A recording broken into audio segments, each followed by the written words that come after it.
we go. Gukesh opens the game with 1 e4. And Alireza responds back with e5. Knight comes out to f3. And Alireza plays his knight to c6. Gukesh now chooses the Spanish for this all-important clash, which is quite an interesting choice by him.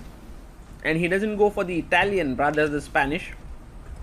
And knight f6, the Berlin. You can go for the Berlin endgame with short castles, but Gukesh prefers to keep it simple and goes for the anti-Berlin with d3. Firouza brings his bishop to c5. Now, you can take here, you can play c3 or you can castle. Gukesh goes for short castles. And this does allow Alireza to move his knight from c6, which can go to the d4 square, and he does it. He plays his knight to d4. This attacks the bishop here. So you have to be careful. Gukesh takes the knight. Bishop takes the knight. And now the white knight comes to d2. So the plan is to put the knight on f3, attack the bishop, attack the pawn, and then win the bishop pair.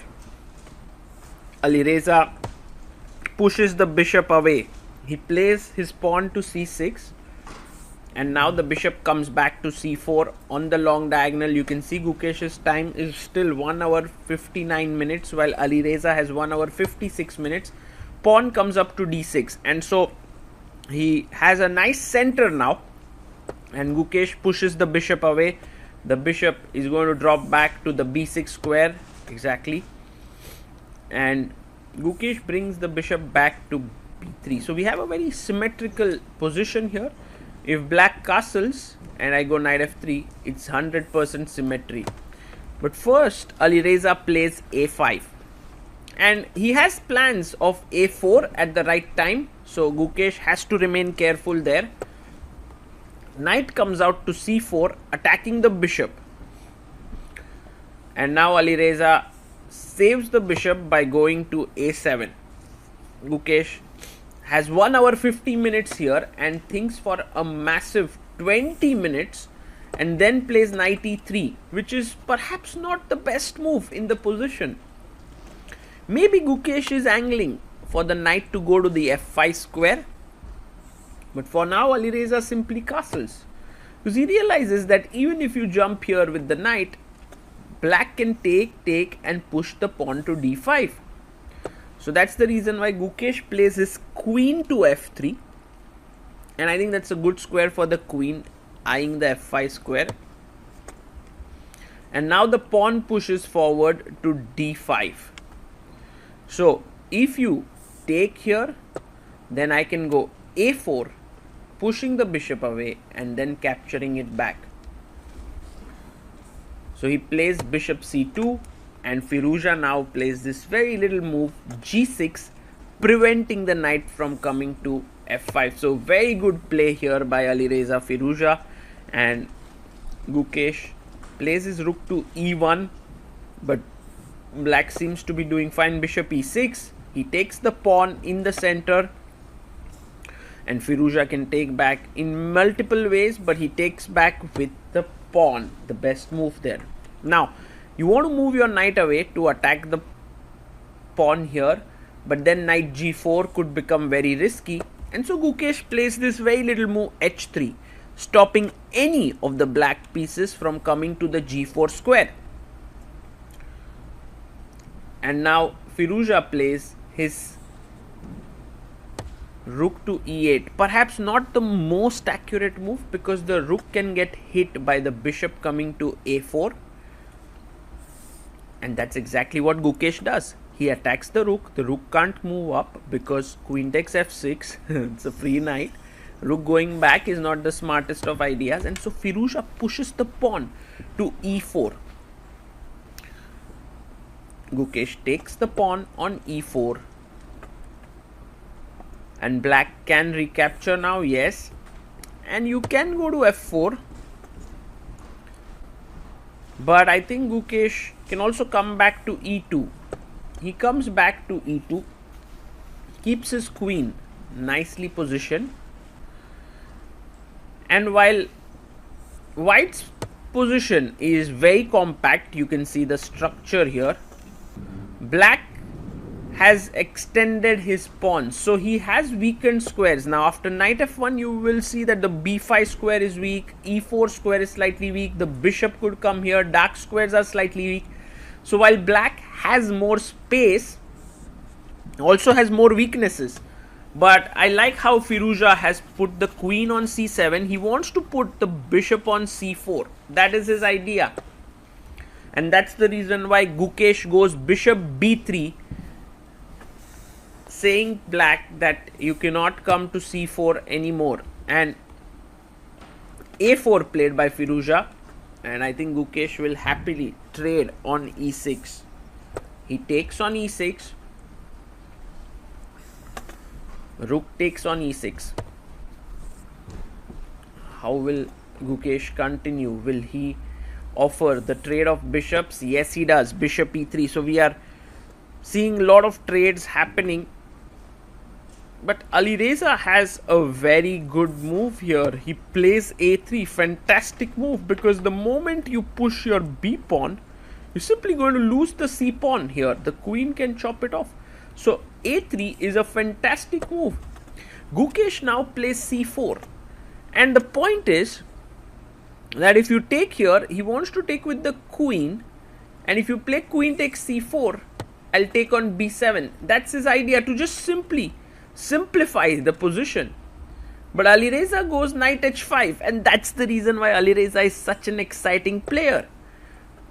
He is angling to come into f4. And Gukesh stops it with g3.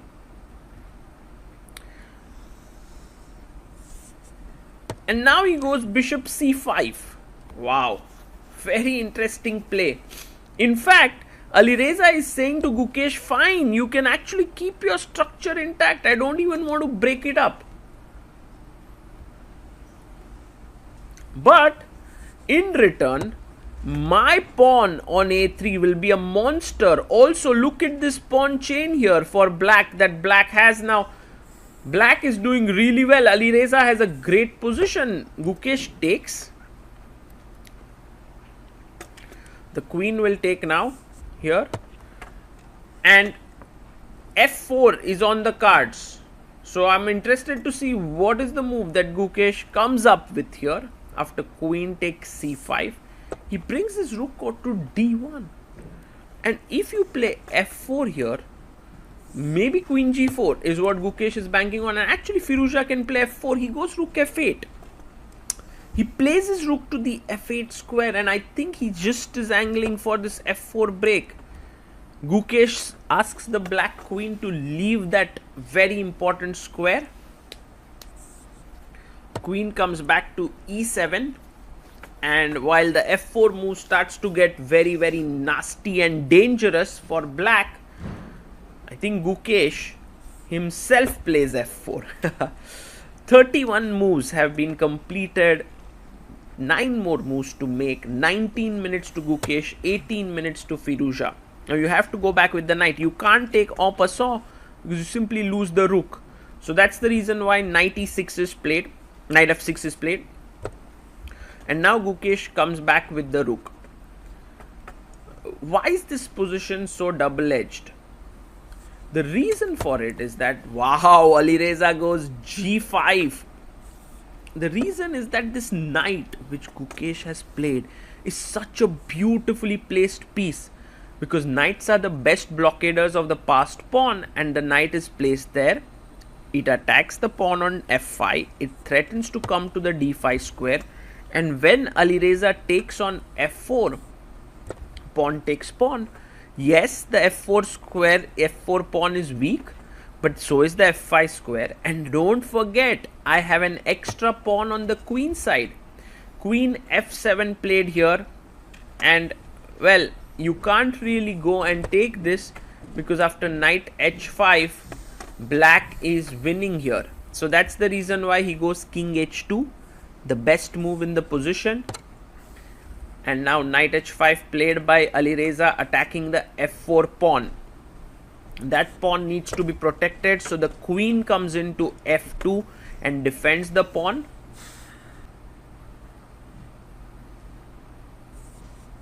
He goes rook to g6.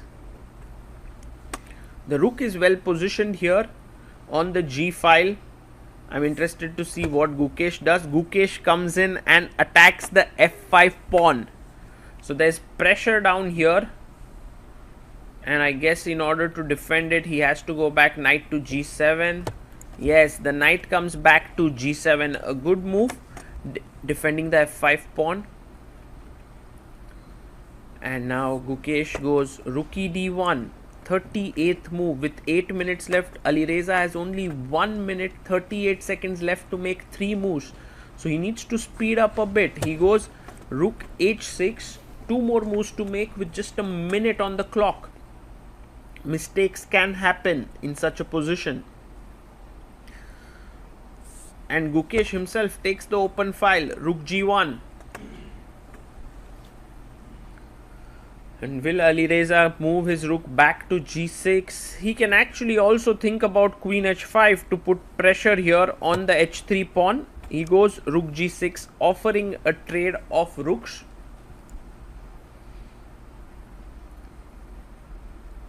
And now Gukesh can take the rook, but he goes rook d1 and he's reached move number 40. He gets up from the chair and goes somewhere, maybe to the washroom. Alireza meanwhile thinks he's down to 40 seconds. He needs to make a move. He shouldn't lose on time. There's no increment. He goes rook h6. Kind of a tacit draw for, because the players have been moving back and forth from g6 to h6, g1 to d1 to back. Let's see what Gukesh does. Gukesh plays his rook to g1. And that too after a solid 14-minute think. And Alireza goes rook g6 here.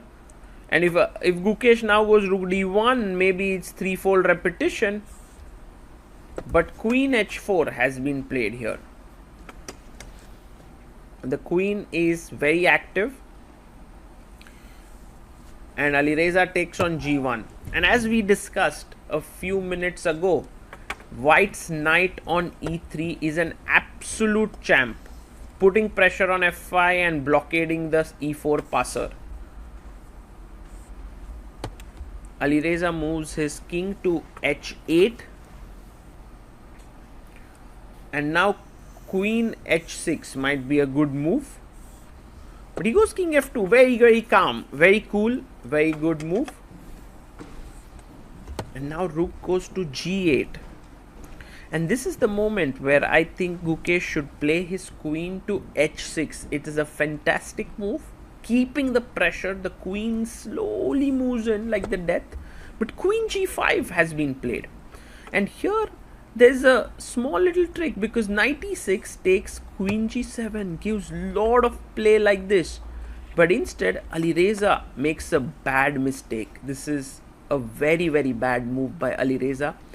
The reason being that now in this ensuing endgame, after the queens are traded, there is absolutely no play for him.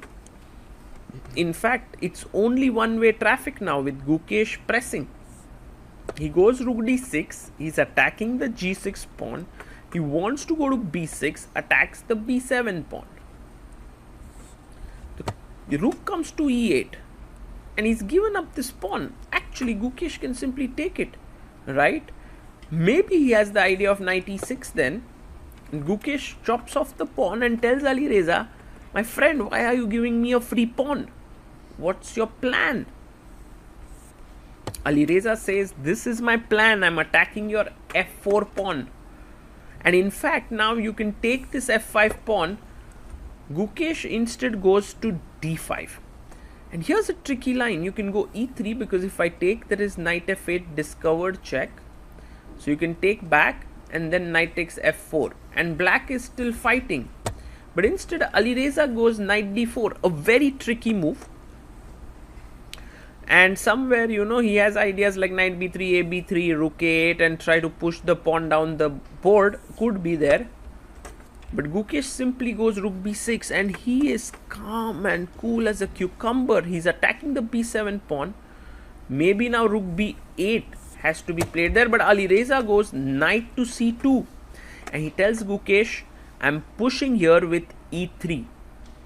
But here's the thing, Gukesh has only 5 minutes left. He plays rook b7 and he spotted that after e3, king e2, knight d4, king d3, e2, you have knight f6 with a forced mate here. That's the deep point of this entire thing. So Alireza also spots it. That's why he doesn't go e3, he goes rook e6. But with that, he's simply now down 2 pawns. There are many ways to win. Rook e7 is the very accurate way to play. Wow, fantastic move by Gukesh. Rook at 6 played, moving away from the e file. Now these queenside pawns have to start rolling. What are they for otherwise? c5, let's go. And Alireza instantly plays knight d4. Both players down to a minute on the clock. Knight d4 stops the pawn from going to c6 forward. But I think Gukesh can get another pawn rolling there. Well, he's moving his king to g2. And perhaps Alireza wants to give a check on g6. He does give king f2 back. Well, there may be a repetition here, but of course Gukesh is not going to repeat, going to bring his king to g2. He has 1 minute 41 seconds. And with very little time on the clock, he pushes his pawn to b4. He came down to 7 seconds. Wow. Now 37 seconds, because 30-second increment has kicked in after move number 40. And Firouza now has to take the pawn on h3. Otherwise, he has no real play. He takes the pawn on h3. Gukesh calmly comes to the g2 square to stop rook h2 check and losing the a2 pawn. Rook comes back. And now rook b7, very important move. It was important for the rook to come back, because otherwise there was knight f6 and this mate would have come in. So rook at 6, rook b7, goes king g8. And how do you continue pushing the pawns? Yes, this is the way. b5, king f8.